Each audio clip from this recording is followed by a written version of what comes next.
Maybe they think if they could just, like, send him a demand letter, he'll just pay up to, like, make it go away. Why are you going straight to a demands letter? That seems very, very odd. You don't send cease and desists to random people, especially with such a broad category, so we don't even know what's in the demands letter, right? Is it a settlement? A financial settlement? Is it just deleting that content? Might be coming to this at the perfect time. So, I saw the other day that Charlie Moist Critical was getting sued, apparently, for a video that he made quite a while ago, because it contained copyrighted materials in it. Not just copyright claimed, but sued as well. Okay, anyway. This story is complete now, okay? It's reached a full conclusion, and so, yeah. You're gonna get all if you haven't watched it already, but let's get into it. Title's not clickbait. For the first time ever, I have been served some hefty legal paperwork. And it's not, there wasn't anything ceremonious about it. It's not like any of the, crazy stories you might have heard about people being served where, like, someone will go incognito like a secret agent, like with the disguise where they have some kind of silicone mask of your mother's face on it, so you open the door and then bang, you get the paperwork served to you or anything. It was nothing like that. Just a normal, unassuming, albeit very large envelope in the mail.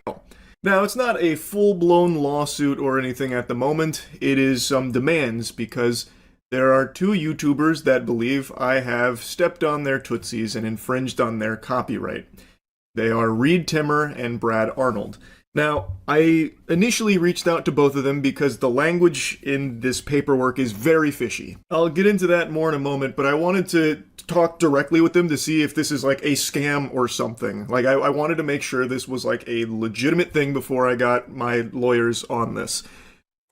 Okay, I didn't realize this aspect of it, alright, because I wanted my, I guess, reaction to be fresh or whatever, so I didn't actually watch the video, didn't pre-watch. Okay, that's really, really strange. At least so far as I'm aware, okay? At least so far as I'm aware, especially with the YouTube system, and it being, what? A video that you post, not a stream. The idea that you would get summons, or get, like, an instant lawsuit for this, rather than putting it through the DMCA system. Would that not be the question there, right? You've already got a system that allows you to, like, take action against this in order to get it removed. Why are you going straight to a demands letter?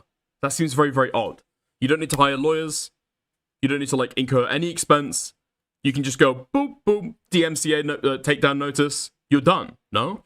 Why engage lawyers? Why engage counsel? They haven't responded, so I'm guessing this is probably legitimate. Like, this is probably something they are actually trying to go through with. Though, I do know that there are a lot of law firms now that are trying to encroach in the space to convince YouTubers to go through copyright law to try and make money. That is something that a bunch of firms have reached out to Matt about to do on my behalf, which is unhinged why any firm would think I would ever do something like that, but it is somewhat normal in the space right now. So I think there's a chance that maybe that's what's happening here and they don't know that, but since they didn't respond, I can't say for sure. So as of... Dude, that is interesting, actually. That is interesting. I'm guessing in response to the H3 lawsuit, law firms are going and reaching out to creators to see if, what, they want to do something else? To do something similar? I could be wrong. I could be wrong. I don't think that these lawsuits are like money-making enterprises. Do they make you any money? I thought in situations like this, the only people who win are lawyers. I don't know if that's like a truism. I thought that was like pretty well established that you don't really get paid much. If you get, what would it be for statutory damages? Like 30K? 30K? Like 30 grand? If you like lodge it with the Library of Congress, that's not a huge amount. Not at all. Especially with the kind of litigation you have to pursue. Like how much you'd have to pay for that. As of now, it feels legitimate, so I will be getting my lawyers on this, obviously. To be the law firms reach out to YouTubers and try to convince them it's worthwhile. Okay, maybe I've got an extremely naive view about this. I don't understand how that would be ethical. No? Like, you have a cause of action or you don't, right? You have a grievance or you don't. You have something you want to sue over, or you don't. Law firms marketing this to people as a way to, like, make extra money off your content, if what Charlie's reporting is, like, accurate. I don't get that at all. I don't get that at all. I don't know how that's, like, allowed within the limits of the American Bar Association. Be going through the next steps of this now, most likely very long procedure. But let's go ahead and talk about what the claim is. So last year, during Hurricane Milton, I did a stream in the middle of Hurricane Milton. I'm in Tampa, and Hurricane Milton came through to spread our cheeks. I was streaming during it. While streaming, I would check like weather updates or like some streams to see the progress of Milton and what's going on in the area. Now, I think all of you know this, I don't do React content anymore, so if there's ever any like content or footage on my stream, it's very brief, and the only things I usually watch are game trailers, movie trailers, or news footage, like news broadcast, publicly available news. So for the hurricane, I thought it would be a-okay to show very brief clips of what was happening with Milton so I could stay up to date, as well as, I guess, share with the audience who was asking, like, what's going on, are you safe, what's happening? And one of the streams I pulled up was a Ryan Hall stream where he was showing a bunch of footage of Hurricane Milton, and one of the footage snippets, like one of the contributors, was Brad Arnold. You can see his footage there as one of the, on the scene, boots on the... Wait, is it my footage? Am I like streaming it too low? Can I see this? If I squint, is that Brad Arnold? The ground, reporters there. And I had that section there, that footage that included Brad Arnold's work there on my stream for less than 30 seconds. Unless I missed another instance of it somewhere, it was present for less than 30 seconds.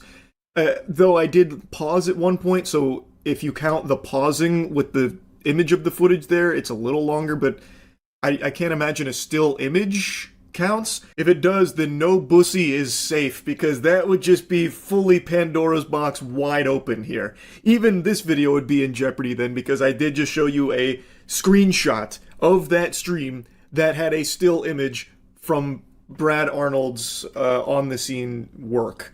But it's just a picture, it's not moving or anything, and it's... I mean, that's the... Okay, so in terms of, like, a picture moving around a thing, it's the DMCA. It covers all copyrighted works, including images, right? So it doesn't really matter there. However, if okay, let's say I write a song, right? I write a song, and I include it in my friend's movie. It's part of the soundtrack. And then somebody reacts to a clip of that movie. It's got my music in the background, but I've consented to my music being part of that movie, right? Can I and the movie director, movie producer, whoever owns the rights, can we sue individually for copyright infringement? There's no way we can, right? There's no way we can. Multiple people could sue. Let's say there's like a painting in the background as well. The painter could also sue for copyright infringement. They didn't agree to the distribution of it. It'd take away from the market replacement. That doesn't make any sense. Okay, well, obviously, right, but two parties could sue at the same time, right? There's no issue with that. What I'm saying is sue and win. Sue and win. That just doesn't seem to make sense to me. If you've consented to your work being a part of another work, and somebody then views that work in a transformative way, who knows? That can then be sued over. That doesn't seem to make sense at all. You're not the owner of that work. Your work wasn't watched. It's a part of another creative work that you've consented for your work to be a part of. You know what I mean? It's like, I have it here for 5 seconds. I guess we'll see. I think that would be really scary if that... Dickers, we're the most... we are the country that will indict a ham sandwich and award damages for cutting a tree limb that crosses a property line. We are the most litigious country in the planet. Yeah. To be fair, in other countries or in other like legal systems, whoever loses has to pay the other side's legal fees, and so there's not that like open, oh well, we'll take a pot shot kind of approach to litigation, right? Yeah, maybe that's why then. Maybe that's why. That is now completely prohibitive and a potential copyright infringement. That would be very, very scary. You didn't consent to the review. Lol. Okay. So even if you didn't consent to the review, you've consented to, essentially, all use of that material then being governed by another party, right? If they do or don't want to sue, if they do or don't think that it's transformative, if they do or don't have an agreement, right? If they do or don't have an agreement. If I, for example, right, I'm a movie reviewer, and I want to go ahead and review a movie, I've agreed with the person who owns the rights to that film that I can review it, right? It's not necessary, it's not, legally required, but, crossing my T's, dotting my I's, I've done that, right? But then I get a lawsuit from somebody who wrote the soundtrack to it. Have they not already agreed that they don't own the complete media that I'm reacting to, or the complete media that I'm reviewing? I don't get that at all. I don't get that at all. Maybe that's an area that I need to read into more. That just seems bizarre to me. That can't be how that works, right? Anyway, though, that's the extent of Brad Arnold's footage that entered into the Thunderdome of my hour-and-a-half-long Hurricane Milton stream. So it was less than 30 seconds. I don't think that's an extensive period of time there, but I'll go ahead and let bygones be bygones on that and move on to Reed Timmer. Reed Timmer and Brad Arnold are both being represented by this firm, so it's a tag team here, a dynamic duo looking to double fist my butthole. Reed Timmer was on my stream for, I wrote these down because it was a couple times. 28 seconds the first time, where I showed some of Reed Timmer's, once again, on the scene footage. It was 28 seconds to see what was going on. And then once I showed that, Reed Timmer's fans came in my chat telling me that I should really check out his tank. He built this really cool tank, and they really wanted me to see Reed Timmer's tank. So I went to his video that showed his tank, and I had that on screen in total for 1 minute and 10 seconds. I then skipped towards more of the middle of the video to see the rockets, because everyone wanted me to see the rockets he has on the tank. So I went there, and that was on screen for 25 seconds total. And then I just paused it, and I just had it as a still image there, so it was there for a bit longer as a still image, not the video playing or anything like that. So in total, less than 2 minutes was Reed Timmer's footage across 2 pieces of his content, one being a live... Okay. So, someone somewhere, you will license your work for a limited use. If someone uses it beyond that, yes, you can sue. So your license for the film only, maybe for approved marketing, but not some guy on YouTube playing my song. Okay. Right. But you understand, insofar as you have approved it for use in that film, there will also then be the understanding that there will be further, further use of that media that may likely include your song. So, I'm reacting to Titanic. James Cameron, my best mate, right? He said I couldn't do it. And then, near, far, wherever you are. Right, that's playing in the fucking thing behind. Surely, whoever has written that original piece of music has also consented to be in the film with the understanding, the clear understanding, that this film may well be reviewed by other people, that their work may appear in later reviews or whatever. Not reproductions of the work, but parts of that media are going to be included in somewhere else, surely. Live stream, and then the other being the tank that his fans really came in and wanted me to see. Maybe that was an elaborate ruse, a big bait from the Reed Timmer community to get me in hot water with him. And if this was a galaxy brain chess maneuver, impressive work. I hadn't seen that line before. The Scotch Open got me good there. It worked. The bait was successful. Because now Reed Timmer is here in the squared circle with a copyright notice. And now let's talk about the actual paperwork here. As I said, the language feels very fishy to me. And the lawyer that I had glance over it to take a peek also found it to be really, really weird. One of the first things that jumped out was they claim that I've used it in multiple instances, in multiple locations. They say that I unlicensed distributed their work in the following locations, and then it gives 2 links to a YouTube video. I said a YouTube video. because they only have one YouTube video there. They list it twice. They do the same link twice, but then imply that I'd done it multiple times in multiple locations. So that's already weird. It's the Hurricane Milton stream. I am not familiar with Brad Arnold's work, nor Reed Timmer's. That was the only time I'd ever even heard of their names, was during the Hurricane Milton stream I did from, well, Reed Timmer's community, and then also just from trying to stay knowledgeable on what the fuck is happening with the natural disaster that's hitting my home. Like, that's the only time I was ever even heard of their names before.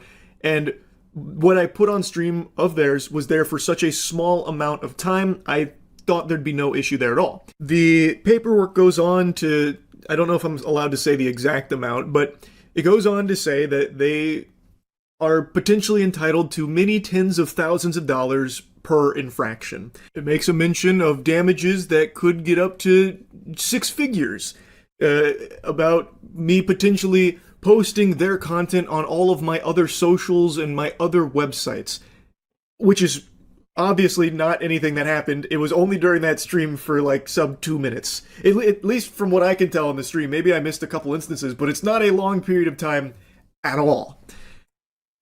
I mean, okay, this isn't like technically legal or whatever. That smacks to me of like a little bit of a fishing expedition. Or at the very least, these people aren't like very fucking serious, right? You're telling me that you're gonna sue me. You're gonna sue me for a reproduction or a usage of another media, and you aren't even gonna check my socials to see if I've used it again, right? To see if my original stream, right? My original segment has been like clipped up and like shared elsewhere. You'd literally just have to search my posts from like within a reasonable date range to be able to find that at all, surely, right? Like, if you look for, like, clip highlights on, like, my YouTube channel, if you take a look at, like, clips I posted to Twitter, clips I posted to, like, Instagram Shorts, YouTube Shorts, Instagram Reels, right? It doesn't take that long to do, and especially if you're gonna, like, dot your T's and cross your I's, before you realize, like, okay, how much could this potentially be worth? How much could we possibly get from this guy? In, you know, even if you're being honest, right, you know, in terms of, like, monetary damages. Is this even worth pursuing? You'd hopefully know that before you go into this, no? But it's saying, or rather implying, that I may have been blasting it all over the place, thus they would be entitled to more money. And then it says things like, in order to comply, I would need to explain where and how I obtained their client's work to copy it. As if I had some kind of Ocean's 11 style heist where I broke into Fort Knox to steal their copyrighted footage for myself, like I took a fucking Dragon Ball or something. Which is really weird, because what do you mean, how did I find this? Those were 2 absolutely massive streams during her... I'm surprised, okay? I'm surprised. Maybe, is this copyright infringement? I'm stealing Moist Critical's jokes? Okay. I was expecting a Krabby Patty formula there. Never mind. Steal their copyrighted footage for myself, like I took a fucking Dragon Ball or something. Which is really weird, because what do you mean, how did I find this? Those were 2 absolutely massive streams during Hurricane Milton that were there to try and keep people informed on what was happening with Hurricane Milton. They had like fucking 100,000 viewers, and like they were huge, huge streams. So I saw those streams, and I tuned in to see what was happening with Hurricane Milton for my own safety and to stay... If you're moderately computer literate, you can use GitHub to script kiddie a program to find every single second of footage. These guys sound like they're trying to go for easy cash. I feel like trying to do that without getting, like, I don't know, banned by YouTube for botting. Possibly. Up to date on the progress of the hurricane. And the second part of that is absolutely mind-boggling about, like, where and how I found it and copied it. I didn't fucking copy it. I looked at it. I had my peepers on it very briefly. I didn't steal their work. I, like, you know, fucking download it to a floppy disk. You know, don't copy that floppy type shit. Like, I didn't copy anything. I looked at their stream for a very, very, very brief period of time during a hurricane that was hitting my house just to see what was going on and stay knowledgeable. Also, to show chat, stream what was going on in the area. I'm not exactly equipped to show it myself by just taking this camera and going outside during it. I'd get blown away. I'm fucking 5'6". That shit would ragdoll me. I don't have all the gadgetry and doodads to show it. So I looked for a very small handful of seconds at the on-the-scene storm chasers and reporters just to stay up to date. I didn't copy their work, and I wasn't trying to steal their work and pretend like it was mine or make money off of their work. It is an hour-and-a-half stream during Hurricane Milton, and their footage is present for less than 2 minutes at the end of the stream, by the way. Like, Reed Timmer's section there is literally right before I went offline, before my... Like, obviously, Moist is a pretty big person, and maybe that's the reason why they think it's, like, worth going after him. Like, smaller streamers, like, well, me, you know, random shitters who get, like, basically no viewership, make, like, no splash, right? No bitches, no love, no money, right? People like me, it's probably not worth going after me, because they're likely just judgment proof, or there's a possibility of me being judgment proof. Moist Critical, obviously, absolutely huge. Maybe they think if they could just, like, send him a demand letter, he'll just pay up to, like, make it go away. It's not just him, obviously. He's got, like, is it Mythic? Is it Mythic Talent? Who's he with? Who's he with? Or does he own one? Anyway. He's, like, a relatively big figure. He's probably got people working for him, got people working with him who can, like, deal with this stuff for him. Maybe there's an expectation they'll immediately go to settle rather than having to, like, put up with this stuff. But would they go for a smaller streamer? Dude, that could be actually crippling. If this is becoming, like, a trend. This is the backlash as well. Or this is the backlash. This is the environment created where people start kind of perforating the seal. You know, start chipping away at exactly who can and can't, when you should and shouldn't, you know, when it's allowed to, like, go after somebody for a fucking lawsuit? Not even going after the worst offenders, obviously. I'm gonna get to this later in the stream, but not even going after the worst offenders, but just going after people and just trying to set a trap like Ethan Klein did to try and get people that you think might commit copyright infringement. And the only basis on which, you know, you say you have or haven't sued them is apparently your own personal metric about how malicious you think they are. Deadin said something after the stream in response to a dono.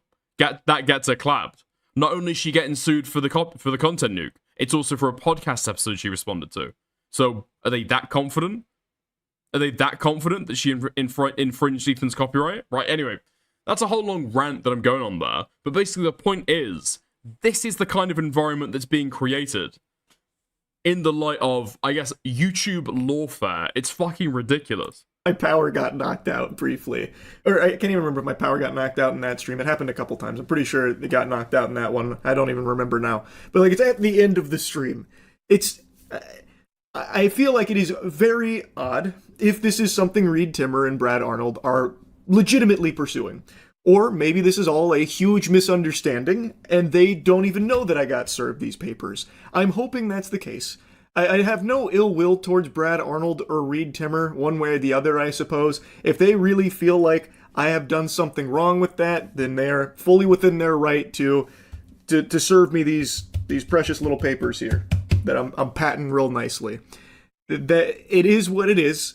I wanted to keep you all in the loop here because this, I'm not gonna lie, was extremely annoying. If you follow Moist Critical Gaming, you probably will have seen the League video I posted the other day where I was fuming. Well, it's because I got served those papers and I was talking to lawyers about it. So it was an extremely frustrating day. Anyway, wanted to just keep you all in the loop here on what's going on. That's really about it. See ya. Okay. So, we hear Charlie's side. Now, Reed Timmerman. What's going on, buddy? Alright? So, yeah, this guy's some kind of storm chaser. I believe he's got a PhD in meteorology. Yeah. He's got a PhD in meteorology. He's supposed to be like a science educator. Also works with the news, right? Relatively serious guy. Relatively professional. Well, relatively. Time for a heart-pounding evening. Coming up with Team Dominator, we're going to share with you the art of the tornado intercept and our scientific data collected all these years. And Americans are built different, okay? Even the academics. But anyway, he releases this. So, Reed Timmer, as part of a campaign against content theft on social media, it's come to my attention that a popular streamer named Charlie, or Moist Critical, was included in the latest wave of stolen content from our hurricane streams last year. I don't know Charlie, or even that this happened. It sounded like he rebroadcast 30 seconds of our live stream for the purpose of letting people know what was happening.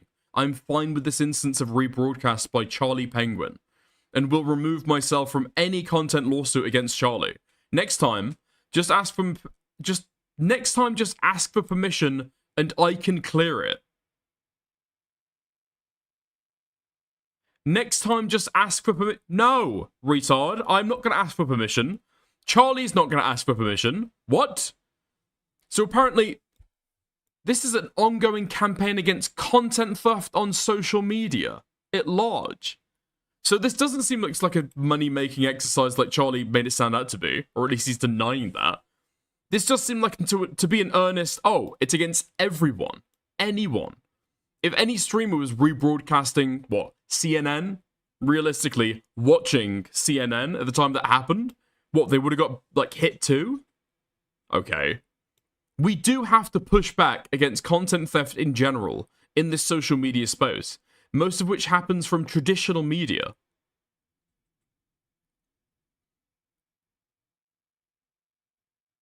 Since it makes it impossible to cover our science budget and expenses with the unoriginal content flags that result from stolen content that is rebroadcast. I would just have to stay in my basement and stream Radar Breakdown if we let all media steal and rebroadcast our content for profit. I'm a lifelong, break-even person financially, or maybe a little loss. So this is not from a position of greed. Every cent I make goes right back into storm chasing, science, dominators, and disaster relief. Thank you for bringing this to my attention. Right. Yeah, I've got the video. I've got the video as well.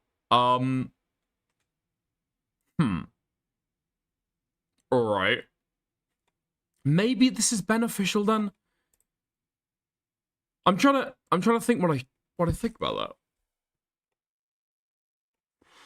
Well, okay.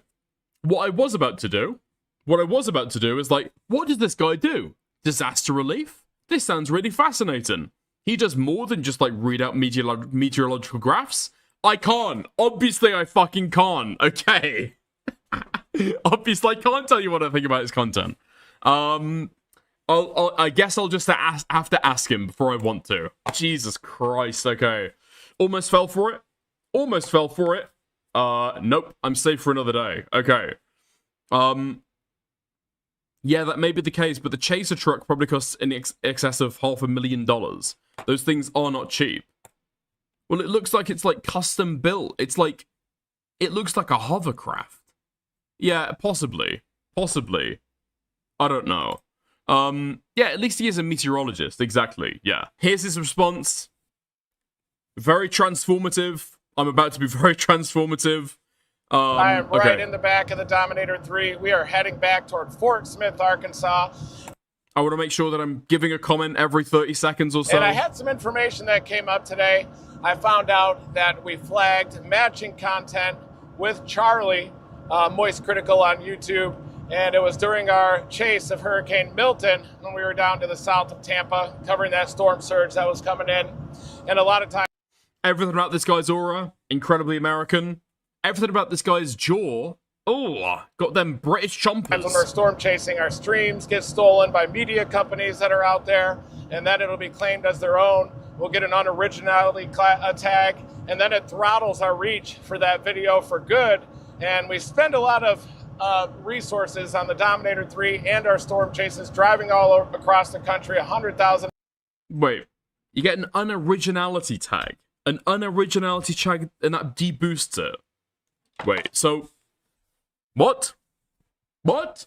Miles, and our science mission launching rockets into these tornadoes and deploying storm surge sensors. So everything that comes in goes into our science mission, storm chasing, and disaster relief after the storm. We now have the Team Dominator Search and Recovery Group as well, storm recovery out there for after the storm.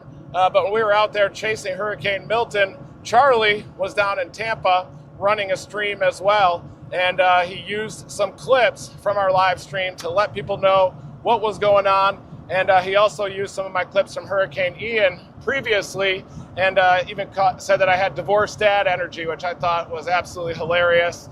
So I have enjoyed his Okay. content over the years, but I wasn't aware of this content match or the I think the match thing hurts in the YouTube backend. I think the match thing in the YouTube backend hurts other videos. Okay, well, frankly, that just seems like one of these things that, like, YouTubers tell themselves. That just... I don't know if that's necessarily true. Like, the whole thing...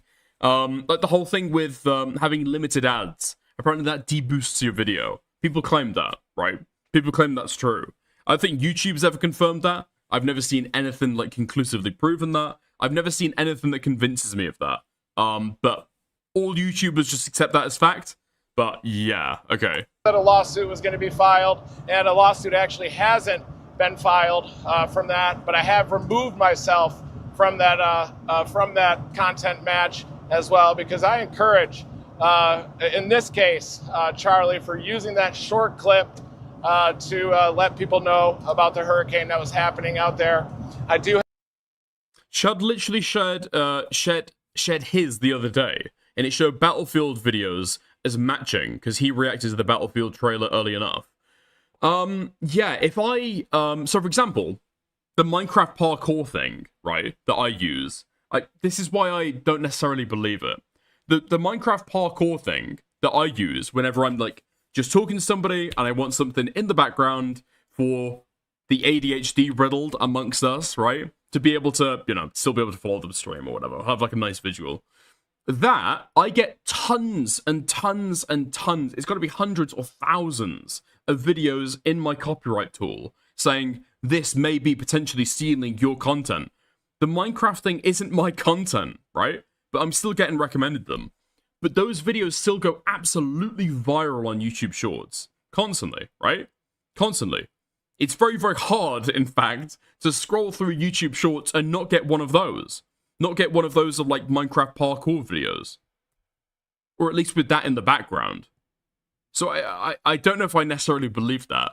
That videos that then are, which are flagged as potentially having other people's content, then gets deboosted. I don't think that's true at all. The way the way I might be able to believe that, right, is if you have a bunch of claims on a video, then you remove all those claims, and suddenly you see, like, an increase in the algorithm, right? Excluding kind of confounding variables or something else. I don't even know how you'd do it. But if you could remove claims in your video, and then it, like, skyrockets in the algorithm. But I don't know what YouTube's incentive for that would be, right? What would YouTube's incentive be to, like, deboost videos that are claimed? The revenue goes either way. YouTube still takes their cut. The revenue just gets split with somebody else. You have a firm that represents Gamma's coverage of this was atrocious. Really? What did he say? us for content theft, going after people that just take our videos and then upload them. And a lot of these are big media companies as well. But in this case, I was not aware that Charlie was caught up in this push against content theft. And I did find out about that just in the back of the Dominator here after our last event up in Illinois. And we're monitoring some storm chases, it looks like, next week. But I did see that Charlie reached out through Twitter 2 days ago, but it was in my unsent messages. I never checked that. There's a lot of bots in there on Twitter, and I'm in the middle of this speaking tour right now, so I never saw the message that came in, but I did just check my unread messages, the message request section, and replied to Charlie and told him that I'm dropping myself from that content match or any potential lawsuit that might be coming toward him from Hurricane Milton. And do you think it's too onerous to expect video makers to inform people they've used somebody's content in their video? I'm not saying it's too onerous. I'm not saying it's too, like, high of a bar, right? I'm not saying that it's, like, unduly, like, onerous on video makers. It's just unnecessary. For the vast majority of cases, everyone's fine with other people using their content. If it gets flagged up and it's, like, an obvious, like, if it's an obvious violation, take it down, copyright strike, boom, you're done, right? Usually, if it's in the auto detector, I've completely forgotten. It slipped my mind. But copyright match, I completely forgotten. It's automatically going to get claimed, and you're going to get money paid from that anyway, right? It's not onerous. It's just not how things are done. It's not what people do expect, right? It's not the precedent that's been set. It's not the state of YouTube. It's not the state of video creation. Yeah, I'm okay with that live stream being used in that case with Charlie, but we do have to push back against content theft in general out there, and the discussion of fair use is definitely a legal discussion. I'm not a lawyer, but I do approve the use of our footage in Charlie's case, just in this case, because that hurricane was coming in, and he was using that for the purposes of just letting people know the conditions as they were deteriorating there throughout Tampa. But we put everything into our content, our live streams, and if they do get stolen and re-uploaded, then it limits our potential to make any resources that we can redirect toward our science, storm chasing, and also disaster relief. And everything goes in to the Dominator 3 science mission here.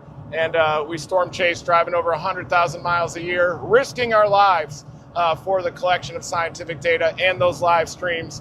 And it costs a lot of resources. I'm basically a lifelong break-even guy. Yeah, he says this in his Twitter post. I get it. The deep boosting argument, I don't think it's borne out, right? But he's saying that it's fine for Charlie to use it, not because of how short it was, or not because it's a live stream and he's commentating over it and it's part of like already existing content that it's just been like bundled into. Because apparently Charlie has done it for a noble purpose of informing people. If I went onto this guy's live stream, I've just found this account, like, oh, who is this? Navigate around. And then I watch like 30 seconds of it. Like, really short, right? Really short. Just 30 seconds of his content. That's enough to warrant, what? Demands? Money? Tens of thousands of dollars? That seems absolutely bizarre. That's not the way it's done. If you ding something, YouTube is giving you all the tools already to take that down. Huh? He's just saying he's given permission, essentially. Well, okay. He can say that he's just giving permission, but the rationale is belying like an underlying, I don't know, there's a mistake in how he's thinking about this. Or there's an unreasonability in how he's thinking about this. Storm chasing, devoting my entire life to the passion of storm chasing. And I'm coming here from the back of the hot Dominator 3. It's like a greenhouse back in here, in the back of the rocket seat. But I wanted to say, I'm sorry, Charlie, you got caught up in this push against content theft. And like, for example, right, if I've got a general policy that I'm going to go around and people who use my fucking milk, right? People who use my milk in the work fridge, right? I'm gonna like spike them with laxatives. I'm gonna go to their lunchbox, okay? I'm gonna spike them with laxatives. And then there's one guy that I don't, and I say, well, Steven, right? I'm obviously on this like anti-milk drinking campaign, right? Obviously, he's got wrapped up in this campaign as well. I was about to put the laxative in, but he's white, so I'll let him off. No, you probably shouldn't be poisoning people with laxatives for drinking your milk, right?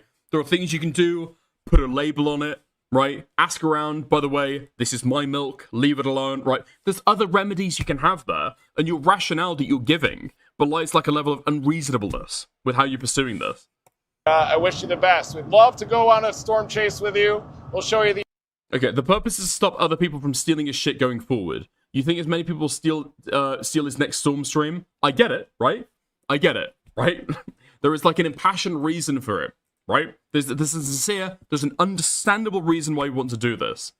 The way he's addressing it is like incorrect.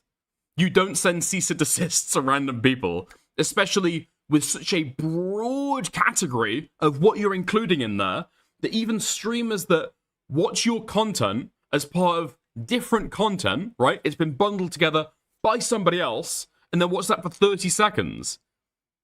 The way that you've instructed counsel, the way that you've spoken to your lawyers, is including that content as well.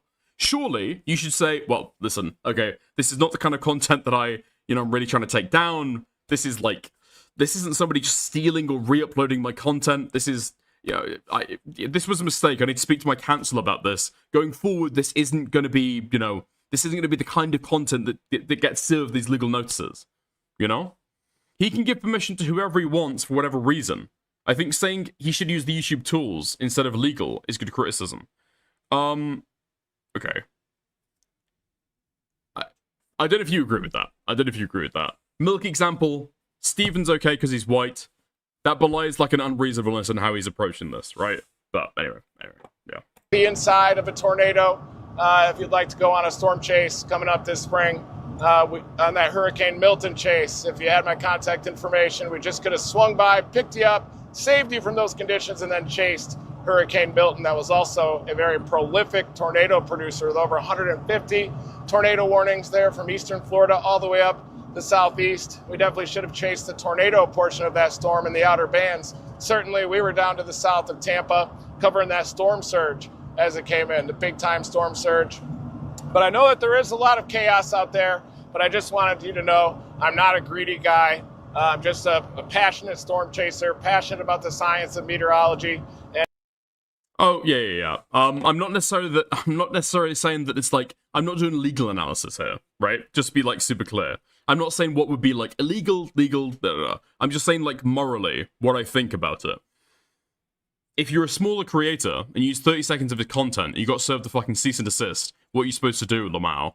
Well, it's not even a cease and desist, Shelby, right? It's even worse than that. It's not a cease and desist, it's a demands letter.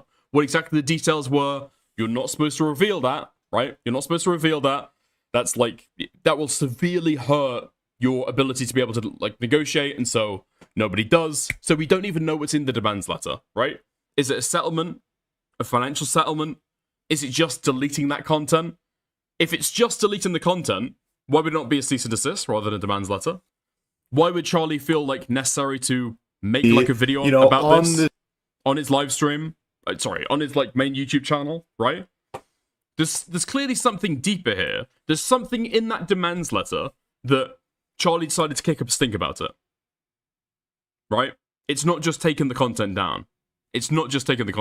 But anyways. And just trying to never stop chasing until the day that I die. And Chud Logic reference? I'm just a passionate storm chaser, passionate about the science of meteorology, and just trying to never stop chasing until the day that I die. And I also hope that our storm chasing helps people in advance of these storms by increasing awareness and also our scientific data, because we one day want to try to dissipate a tornado with our scientific research.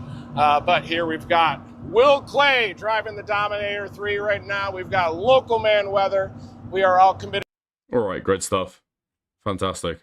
Well, Charlie made a video to get him to drop it. Right. But here's what I'm saying, right? If you receive a cease and desist or a demands letter that says, remove this VOD, it's like, okay, what do I fucking care? Okay, I'll remove the VOD. Great stuff, right? Why would you then go and make a video about it? That seems odd. To kick up this amount of a fuss. To be like annoyed about it for several days. It's like, okay, I'll just take that down, that's fine. I don't know. Especially at the beginning, with Charlie alluding to the fact that you will have lawyers who will send around, this can be like a little bit of an earner for you, right? You can try and like cash in from this. Seems to be implying, at least to me, that there's like some kind of financial settlement included in this. But, anyway. I understand the motivation is obviously, if you're getting your content completely like ripped off, how could somebody not understand that motivation, right? It's like, it's obviously going to be sympathetic towards it. I don't know. It seems as though like diplomacy and negotiation are always an option in this kind of stuff, right? You can always send them a letter and ask them to take it down. You can always use like YouTube tools to be able to like take it down yourself, right? So they can appeal it and, you know, all that kind of stuff. Essentially talk it through. Or you can go straight to litigation. I don't know why we'd ever go straight to litigation. And especially with the idea that you would instruct your lawyers with a broad category of what you want to catch. A broad category, so that they go after people who've used it as a part of other content in their stream for 30 seconds. So odd. Anyway, as people have alluded to, okay, Charlie has responded. So let's see what he says. Maybe he's a little bit more open, now that he knows he's not going to get sued anymore. Good news! Phoenix Wright just lost a client, as I will no longer be requiring his... YouTube makes it stupid fucking easy to DMCA content, ripping your shit. to skip that and send a letter is a red flag to me. Yeah, I agree. I agree. Not only does YouTube make it extremely easy to like serve a DMCA, every content platform has to make it easy to be able to like fulfill the requirements in the Digital Millennium Copyright Act, right? They have to. It has to be that easy. But you're right. In particular, YouTube facilitates it to like an insane degree. And it's unfortunately makes it even more ripe for abuse, right? So there's pros and cons both ways.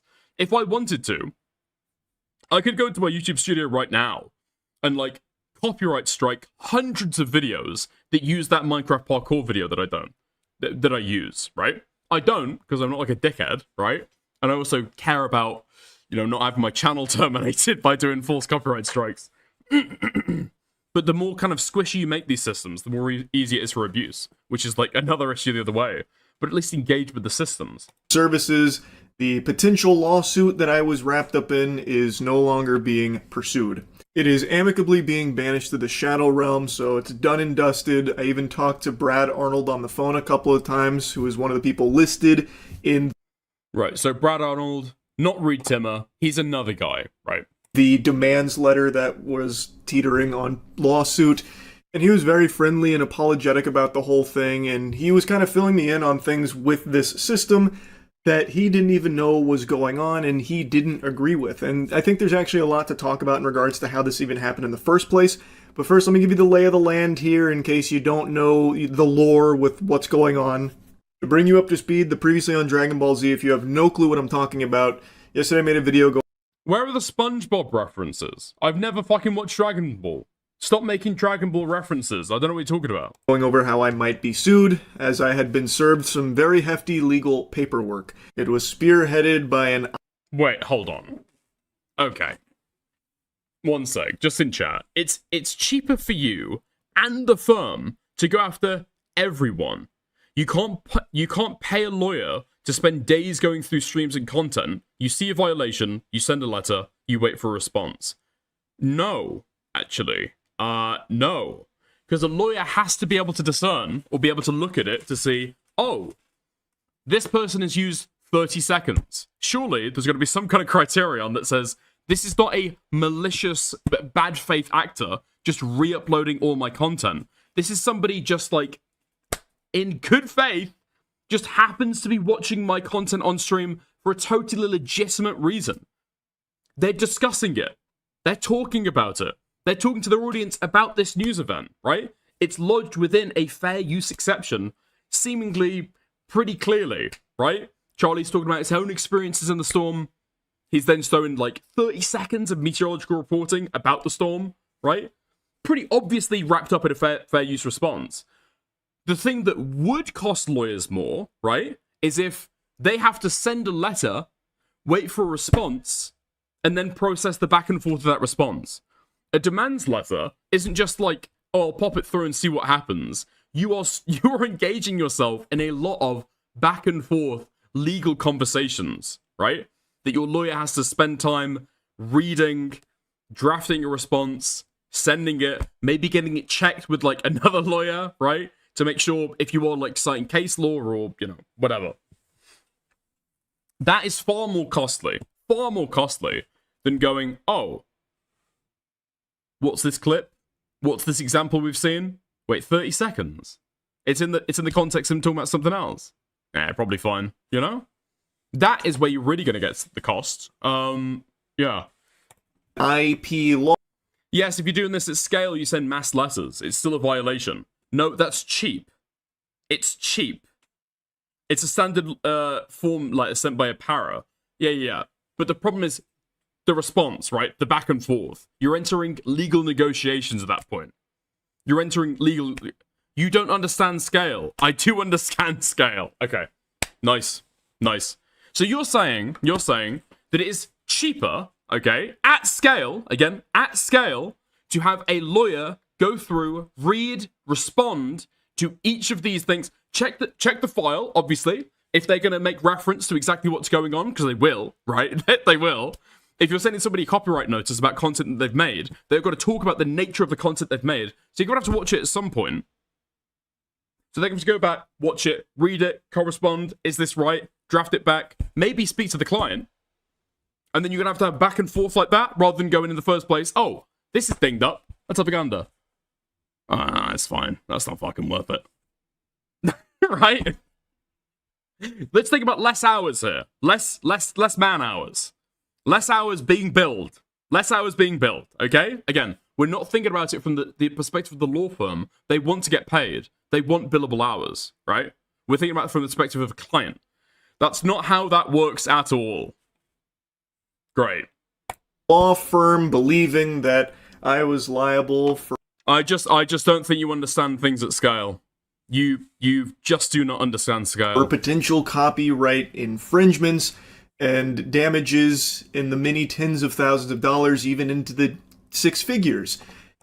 Billable hours versus an automated system. You cannot do legal correspondence through an automated system. You've not sent a letter. You've not sent a letter. You've not sent an auto-generated email. You've sent a demands letter. In the papers, there was a sense of urgency to comply and respond, and failure to do so would enact even bigger penalties, and that would be when the full lawsuit would come through. What I received was the demands. And when I received this, I was, of course, pretty... Talk to a lawyer at a giant national firm with hundreds of lawyers. Okay, what are you talking about? Right? What you're talking about is there would have to be some assessment just to fact check and make sure you aren't sending a bad faith letter, right? Legally, you'd be bound to do that by the American Bar Association to make sure you are sending legal correspondence in good faith. You'd have to check already, right? So you're doing that assessment. And then the only decision from that point, which you've done the assessment, is, do we send the letter, do we not send the letter? Which is going to be cheaper? If it doesn't come to fruition, if it doesn't come to a lawsuit, which is cheaper? It's cheaper to not send the letter, right? You'd have to engage in legal negotiations. Skeptical, because there are a lot of, like, fraudulent bad actors out there that are phishing. Who knows, this could have been fucking pages from the Death Note for all I knew.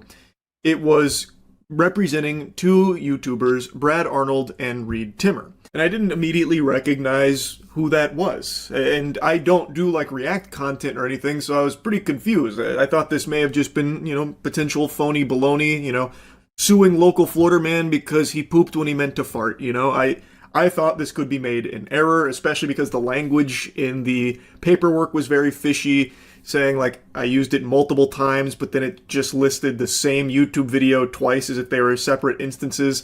It was a live stream I did during Hurricane Milton. I live in Tampa, so Hurricane Milton came through with the fucking meat. And I was streaming during it, and of course I was checking in on Milton to see what the fuck was going on out there with this hurricane that was in my own backyard here slapping us around. And some of the footage that I showed was from Ryan Hall, y'all, who had footage from Brad Arnold in it, and the other was a bit of Reed Timmer. They were both storm chasing Hurricane Milton at the time, and in total, the footage that was used across both of their work was less than 2 minutes, and it was very, very briefly shown just to stay knowledgeable on what was happening, both for my own safety and just, of course, to, like, show the audience, this is the hurricane that's here. It was not... You think this lawyer is having some long meeting on every possible violation, possibly called the client? That's not what it said. Copying it or stealing it or trying to, like, make money off it or anything like that. I reached out to both. Obviously, given the fact that Reed Timmer has said that he's got no idea about this, no, obviously he isn't, right? Obviously there isn't. But as soon as you start engaging in legal correspondence, that suddenly balloons out as you start getting ready for trial, right? Starting getting into actual legal negotiations. Anyway, I think we've circled on this point. I don't know if there's much more to get. Both of them privately just to check, hey, are these real right here? Are we dealing with big naturals, or is this all, like fake? What's going on? I just wanted to verify the authenticity, but 2 days went by and I didn't hear back, and since the paperwork did express a very real sense of urgency, I made the assumption that, okay, this must have been something they signed off on, so I got my legal team on it, and then I made that video yesterday bringing everyone up to speed on what's happening. And I also do think it was just an important topic to talk about in general, because it is concerning that if you do show, like, less than, like, a handful of seconds worth of, like, a content during a natural disaster, you could somehow be liable for many thousands of dollars. Like, that is something that most people cannot afford to, like, take that kind of hit, especially when there was no wrongdoing, no malicious copying or stealing of someone else's work, just textbook fair use, staying knowledgeable on a natural disaster and using a couple of brief snippets of footage to stay up to date on what's going on. And getting served paperwork like that with like the very serious nature, the very serious amount of money on the line, I imagine is very scary to a lot of people that would receive it. I don't know how many people got this big blast here, that I don't know. It feels like it was a shotgun approach, and boy howdy did they load that birdshot in. And both Reed Timmer and Brad Arnold were quick to respond, and also quick. I didn't read Brad Arnold's. Okay, hold on. What did Brad Arnold have to say for himself? Hey guys, I want to address the rumors going around. To be clear, I'm not pursuing a lawsuit against Charlie. One of the great things about chasing is how it has allowed me to help people, from disaster recovery to search and rescue, to keeping people aware during dangerous situations. That's what Charlie used my stream for during Hurricane Milton. I'm glad it was a rescue for him. And I hope it is for many of you. Oh, sorry. Whoops. Skip the line. I'm glad it was a resource for him, and I hope it is for many of you. I do have a legal team who monitors for people stealing my content, the same one Reed uses, and like him, I was surprised by this whole situation. I'm planning to speak with the team about developing a better process for flagging content to avoid situations like this in the future. This has developed into death threats against my daughter and me, and that's never okay. Charlie and I have spoken, so I hope this clears the air. Yeah, fair play. To, like... He's lying. How do you know he's lying? Retract this whole thing, both saying the same thing. They didn't even know this was happening. So, I'm just going to clue you in on everything here. The company, Viral DRM, is a company that has actually reached out to Matt before. And from what I can tell, they are now getting into the space of trying to represent creators as a digital rights manager to enforce their copyright, to smack down, bad actors that might be using it for their own personal gains. That way you can come in and take the pie back. And that's kind of the business model. The firm was not Viral DRM. I believe the firm was contracted by Viral DRM. They're an IP law firm. They're a very real firm that does IP law. And it's very clear that none of this was ever walked by Reed Timmer or Brad Arnold. They didn't know. Both of them have said the same thing. They did not know I was named in this. And Brad Arnold went a step further, saying he doesn't know when they even send this out to others that are using it. That has now come to his attention now. That they are not even brought up to speed with who their digital rights manager is even going after and what for. Now, based on the... That seems incredibly slapdash. It seems though if they send the same link twice, complaining and seeming as though it's multiple violations, that seems as though that's an obvious oversight, right? That's an obvious oversight. But if they go in like for everyone, like that is not in the interests of your client. That's not in the interests of like Reed Timmer. That's not in the interest of this other guy. That's going to get you a bad reputation, a really, really, really bad reputation. Like for example, even when creators who make like music, or even creators who make like, I guess like more cinematic, more well-produced videos, when they have some kind of company that automatically copyright strikes other videos at other channels on YouTube, that still kicks up a stink. And the question is still asked, did you instruct them to do this? You are responsible for this. They're acting on your behalf, right?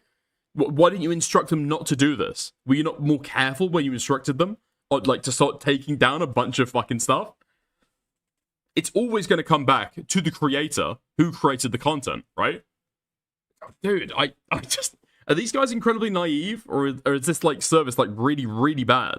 The conversations I've had, and from what I've gathered here, I believe the process is Viral DRM has this content that they have the rights to protect. They log it into their systems, and then their system will start to flag instances of that content appearing in other works that maybe didn't get a license deal or anything go through.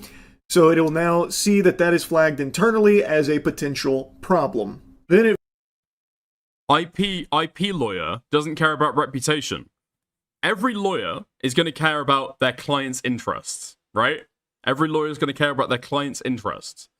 And whether or not pursuing with litigation, or whether or not pursuing with a demands letter, is in the interest of their client, is going to have to be an evaluation. Otherwise, you will be considered by some random fucking British drama streamer to be slapdash, okay? That is the condemnation you will receive.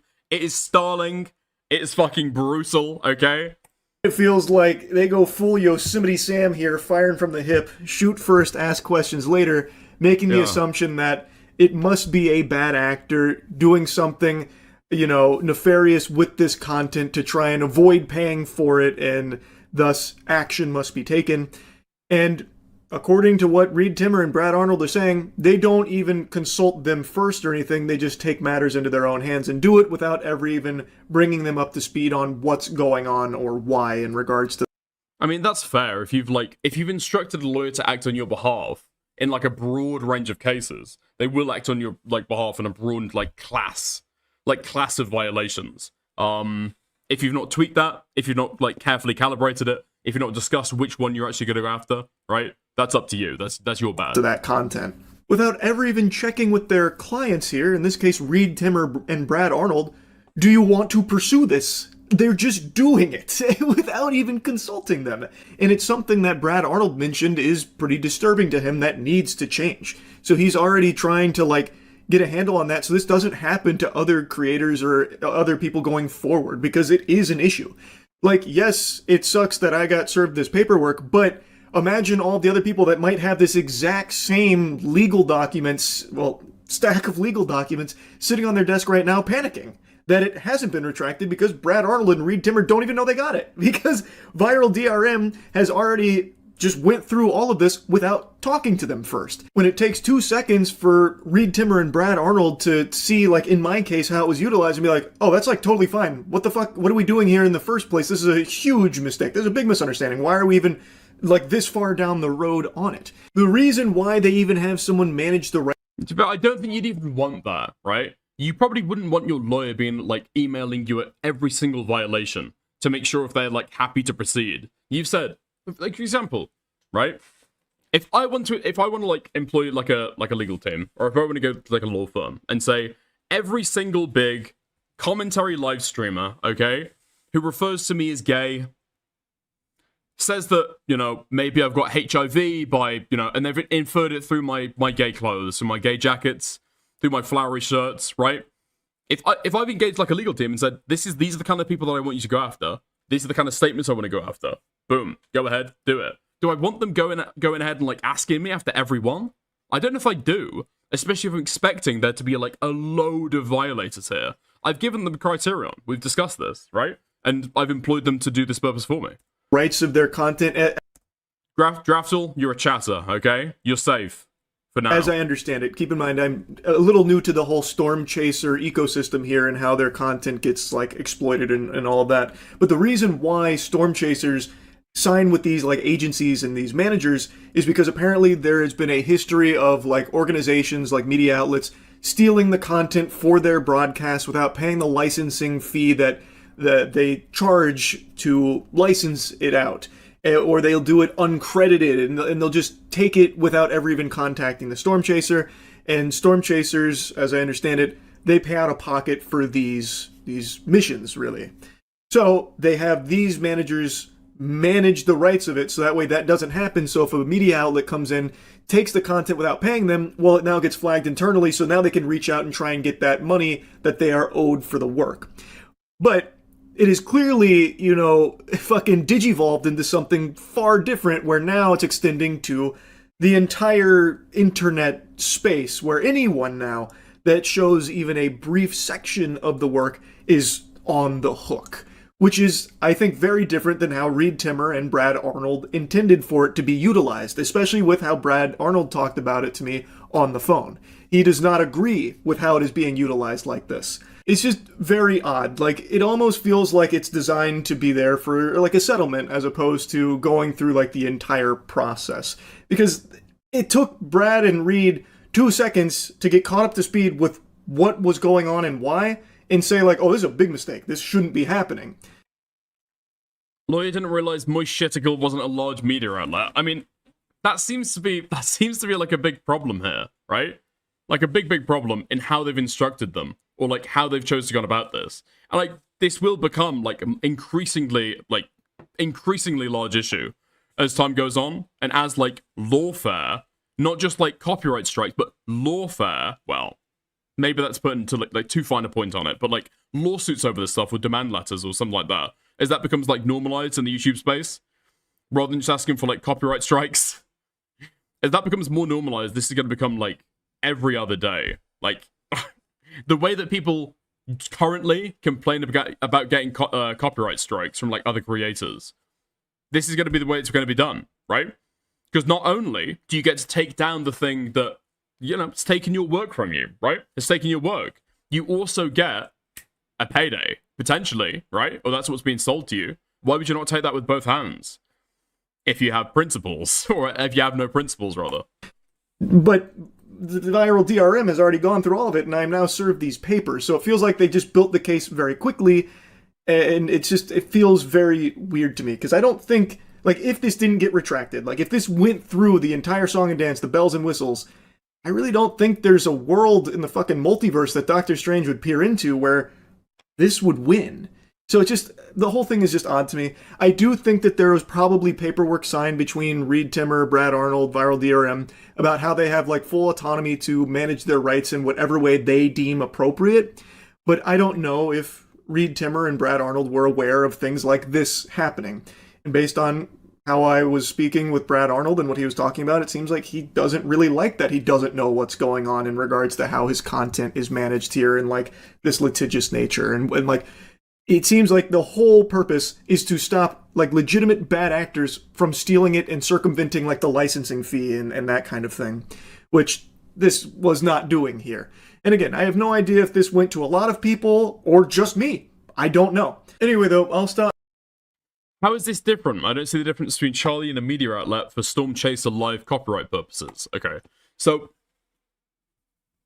a media outlet, I'm presuming a little bit here, but we can figure it out.